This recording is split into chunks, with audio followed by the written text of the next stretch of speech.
Welcome, everyone. Welcome back to the show. It's your host, Danny Haifong. And as you can see, I am joined by two big friends of the show, Scott Ritter, former UN weapons inspector, U.S. Marine Corps intelligence officer, and Ray McGovern, ex-CIA analyst.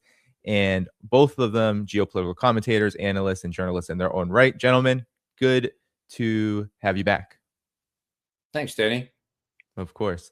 And damn good ones, might I add, in terms of geopolitical analysts. So hit that like button because that will make sure their voices are heard far and wide. But gentlemen, let's get started. I wanted to talk to you about Europe not taking the coming, rolling, and ongoing defeat in Ukraine very well. And its threats of war appear to be backfiring really hard as Putin calls Europe's bluff. Now, in some of his strongest words that we've heard, Vladimir Putin, before the U.S.-Russia talks, had a lot to say about Europe's war threats. I wanted to play a comment that is not being talked about as much. Many are talking about how he said Russia's ready for war if Europe starts one. But here's another comment that isn't getting as much attention. Warmongers, even when they are trying allegedly to introduce some changes, some adjustments to the President Trump's proposal. All these changes have only one goal in mind. They are aimed at blocking and putting to a halt this peace process. They are trying to make demands that are unacceptable for Russia, and they understand this, and then later they would try to blame Russia, accuse Russia of stopping this peace process. This is their objectives, and we can clearly see that. That's why, well, if they want to go back to the reality, considering the reality on the ground, then they are welcome. We are not against this. So, Scott, we begin with you. You know, there's an Italian admiral within NATO saying they're preparing for a preemptive attack on Russia. What's going on here? What's your assessment of the situation as it appears the Ukraine situation is causing Europe to go suicidal? Well, it's just that. I mean, first of all, I think let's just take everything with a grain of salt. NATO is a consensus-driven organization. Last time I checked, the United States and Hungary were members of NATO. And the notion that this mustachioed Italian admiral who's on the military committee is the man who makes these decisions is ludicrous. This is just the stupidity of a system that is coming face to face with the reality that they are losing their relevance, that they no longer matter. They don't factor in at all. Nobody takes them seriously anymore. They're not even invited to the table. They're not invited to come and bow before Trump as they did after Alaska. They're just nothing. And so having been ignored, like most children, they will throw temper tantrums and say things. But if you carefully parse what he said, he immediately nullifies everything. Of course, there will be some legal problems. Yeah, like you're not going to be able to do it. And there's some political problems, questions of who would do this and who would approve it. Nobody's going to do it and nobody's going to approve it. So again, the stupidity of the man, all he did is create an environment where the United States once again will reiterate the new reality that Article 5 no longer exists, that the United States will not go to war for Europe. Even Scott Bessent recently has said if Russia attacks Europe, the United States, the best we'll do is sell Europe weapons. But the idea that Americans are going to fight and die for Europe is that ship has sailed. And Russia, of course, isn't going to attack Europe unless Europe attacks Russia, which, you know, Putin has made it very clear that would be the end of Europe as Europe currently exists. And he wasn't threatening nuclear weapons. I just want to remind people that there's a little factory outside of Kazan that's been producing 1,000 geranium drones, Geranium 2s and 3s, the most updated versions a day. And that Russia might use several hundred of these a day. Where do you think the ones that aren't being used are what's happening to them? They're part of a strategic reserve. Europe today has no air defense. They've stripped themselves totally bare to send it to Ukraine. Marco Rubio gave away the hard truth when he said, yeah, we'll send 2 or 3 Patriot systems to Ukraine. And within a week, they're all destroyed because Russia hunts them down and kills them. So Europe is totally naked. There is no air defense, and Russia has the means to eliminate Europe as a viable economic, industrial entity overnight. And that's the point Putin made. If you want to do this, then we will do it, but you will cease to exist right now because we're ready right now. No mobilization. He doesn't have to go to the parliament. He doesn't have to mobilize 100,000 troops. They are ready right now with the conventional capacity to eliminate NATO instantaneously with no nuclear weapons. And there's nothing NATO can do about it. So this is the reality. And the Italian general is just, reflecting the impotence felt by Europe. But you see the same impotence in the phone calls that are held by the European leaders where they complain about how America's abandoned them. Well, an interesting thing about that phone call is that nobody in the United States cares. I mean, the media may publish that transcript and people like Ray and I will read them with great interest. But if you think for a second that changed the needle in the White House, that Donald Trump went, oh, God, Starmer's mad at me. Oh, no, Mertz is concerned. Trump doesn't care. That ship, too, has sailed. If you don't know what happened in Moscow the other day, it is the total irrelevance of the former system of geopolitical interaction. Marco Rubio is no longer a player. Lavrov isn't a player, not because Russia's sidelined him, but he needs a counterpart. And with Rubio off the table, because Rubio took himself out. There was a famous phone call, we don't know the exact transcript of which, between Lavrov and Rubio, where Lavrov apparently read him the Riot Act and said, you are the dumbest man to walk the face of the earth. We handed you peace on a platter in Alaska, and you have fumbled it because you've listened to Kellogg and other idiots like this. And he laid it out. We don't know what the transcript says. Trump does, and Rubio was sidelined at that point in time. And that's when Trump made the decision that he's going to take this process into his own hands. That's why the people that sat down with Vladimir Putin were named Jared Kushner, the closest personal advisor to Donald Trump you can get, a man who just call him father-in-law, not Mr. President. That's how close they are. And Steve Witkoff, a close personal friend, who's meeting with Kirill Dmitriev, who Witkoff and Dmitriev have come up to with a global understanding of what the world will look like economically. And Trump seems to have bought into that. And Kushner and Ushakov's job, Ushakov being the close advisor to President Putin on foreign policy issues, their job is to ride herd on this, to keep it moving in the right direction. Don't allow it to get the cart get upset. And that's where we're at right now. This is it's all over for Europe. They just don't matter. Nobody cares anymore. Nobody. Ray, your take. Well, it's a pretty bleak situation if I'm a European and I'm looking out at these things. The Germans have a little expression, ein bisschen Spaß darf sein. A little levity is sometimes okay. So let me tell you about the secret weapon that the Italians have and that the Italian general was not at liberty to disclose. It's a new battle tank with 5 gears, mind you, really swift. You know this probably. Okay. Four reverse gears and 1 forward in case of an attack from the rear. That's right. I make a joke. Now, even Putin makes jokes. And in talking to the Indians just now this afternoon, he said, spending 5 hours with Jared Kushner and Witkoff, I mean, that's too much. That's just too much. But we had to do it because they came in with all these points and we had to go through each one of them. And then Putin said, okay, now let me be serious, okay? It was a very productive conversation. So this is now just 2 hours ago, okay? It was based on prior agreements before the meeting with Trump in Alaska. Or the prior agreements, 2 things. Mr. Trump, forget about an immediate ceasefire, which Trump did 2 hours later.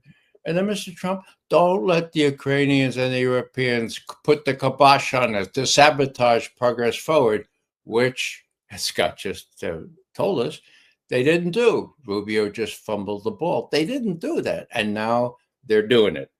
Here, just further with respect to very, very briefly, yeah, this was a new proposal, says Putin.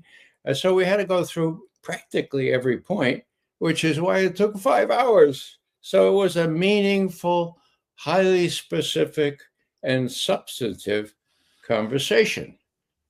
Another thing he said here, which is really interesting, he says, "I believe Trump really wants to do this. He really wants to have peace in Ukraine, partly because he wants to stop the killing, partly for other reasons, which we won't go into." But then he says he's sincerely trying to do this, but he's got all this conflicting advice he's got here. And so, it's really to his credit, says Putin, that Trump is going ahead anyway. And this seems to be a kind of a break. This time it looks like there may not be Trumpian zigzags that maybe will achieve things, the more so since we've marginalized the Europeans, we're marginalized the Ukrainians, and it's a pas de deux. Okay, we're dealing one-on-one, and not a ménage à trois where you have the Ukrainians and the Europeans in on the act. So what I just want to say that one earnest of how serious this is that Putin says, look, you're asking me to spell out what we agreed to.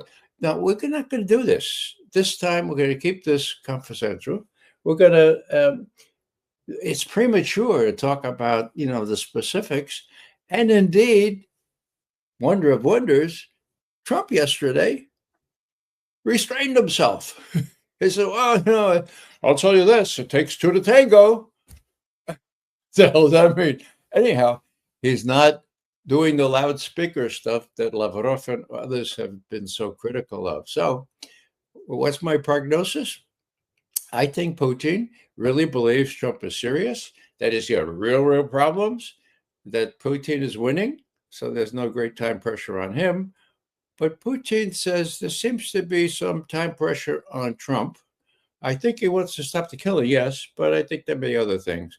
And, my trite suggestion of the other week that the Nobel Peace Prize nominations close on the 31st of January for this coming year, I have to believe that that's partly in Trump's calculation. I mean, Gaza forget about it. Were he able to do something on Ukraine with Putin, that would qualify. And do I begrudge him that? No, have a peace prize if there's going to be peace. I mean, it's a self-aggrandizement type of motive, but hell, if it brings a cessation of these terrible wars, so much the better. Yeah. Well, Scott, how can then Europe, given that the trajectory of the conflict for the Trump administration is to, at the very least, pause it, stop this? How can Europe sabotage it? Because you said yourself that Russia has all the means and capabilities if it really wants to try something with Russia to annihilate Europe. So how can Europe sabotage this process? They can't. It's over. It's finished.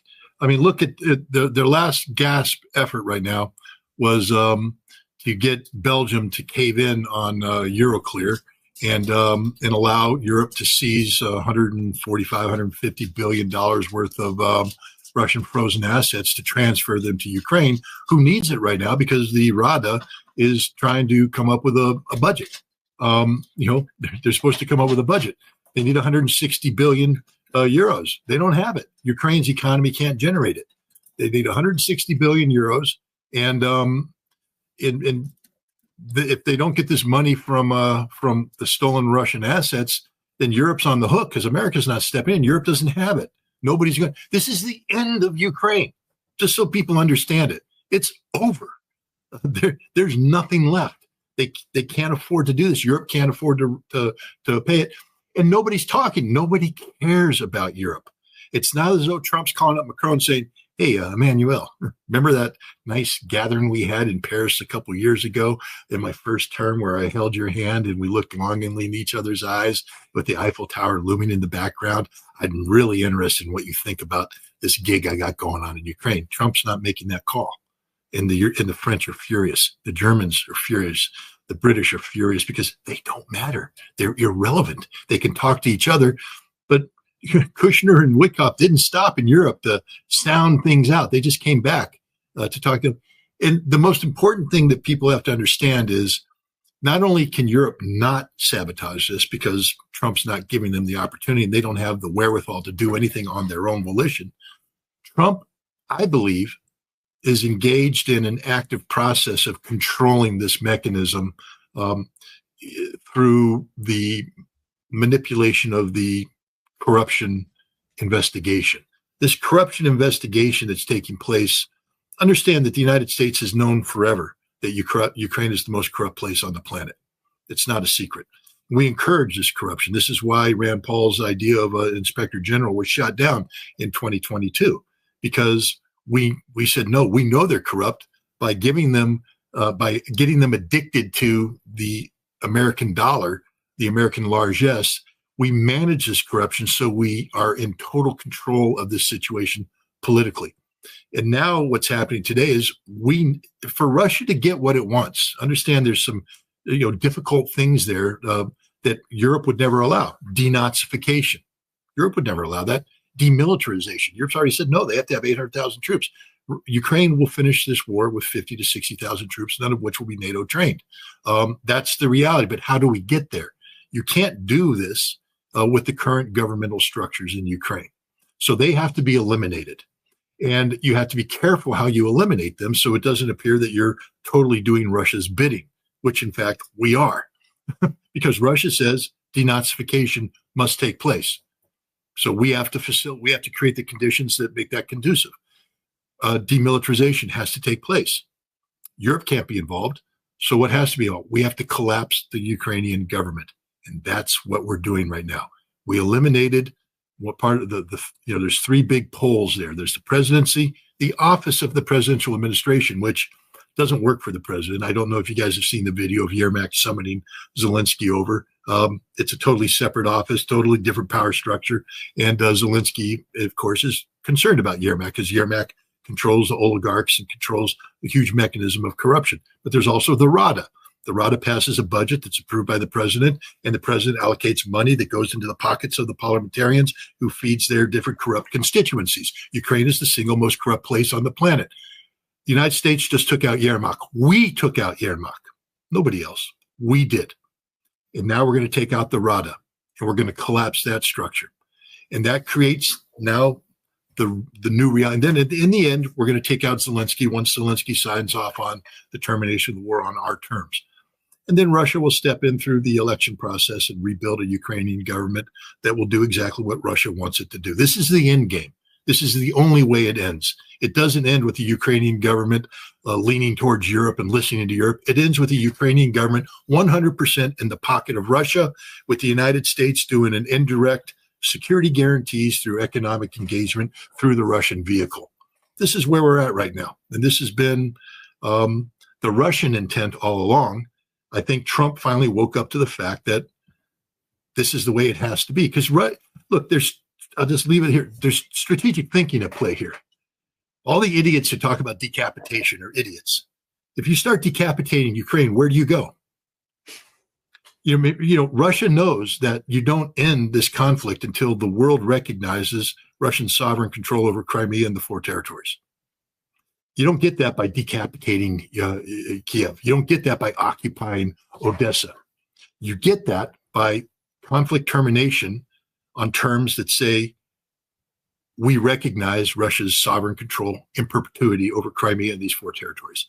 And you end economic sanctions. How does Russia fully integrate into the global economy if sanctions are still linked to Russia's illegal occupation? And, of course, the return of Russians' frozen assets. These are three critical things that need to happen for Russia to move forward and succeed, to go from 4.8% growth to 7%, 8% growth, 10%, 12%. The Russian economy can explode in growth if all these conditions are met. And this is the strategic vision of a Vladimir Putin that some people seem to be totally ignorant of. He's not looking for military victory. He's looking for political victory, economic victory, geopolitical victory. And so is Donald Trump. Donald Trump is not going to get bogged down in a European war. He's not going to commit national suicide on behalf of failed European states. Trump is looking for trillions of dollars of economic gain through interaction with Russia in a post-conflict environment. This is the strategic vector that's taking place right now. And it's a beautiful thing to watch, because Europe has just proven its irrelevancy, proven that it's incompatible with civilized existence. And I am thrilled to death to see Europe collapse on its own volition and watch NATO disappear into the trash heap of history. Yeah, right. Certainly take it away on anything you want to go off of. Well, Nita, I say I agree with Scott. Well, if I need to, yeah, I think he's right on. Let me flesh out some of the little particulars, so to speak, with respect to informing or dissing, that is, uninforming the Ukrainians or the Europeans. It was really interesting. As Scott has indicated, he and I, who are serious students of Russia and Soviet Union, we read everything. We read the whole transcript from Ushakov 2 days ago, okay? So what did he say at the end? So he says, well, he's got a question. Where's Witkoff now? It's 12:30 in the morning. Where is he? My understanding. Now, bear in mind, Ushakov is no neophyte. 10 years as ambassador to the United States, okay, 1998 to 2008. Since 2012, first aid to Putin on such matters as Ukraine. So he says in his diplomatic, well, my understanding is that Witkoff's gone back to the U.S. Embassy. Question, is he not going to inform the Ukrainians? They have invited him to Kiev. Is he not going to stop there? And Ushakov, as diplomatically as he could, says, no, actually, it's Abishali. They promised us not to do that. They promised us, Abishat is a pretty strong word in Russian. They promised us to go directly home, do not pass Kiev, do not pass Dublin, go directly home, do not collect $200. So, here is Ushakov saying, look,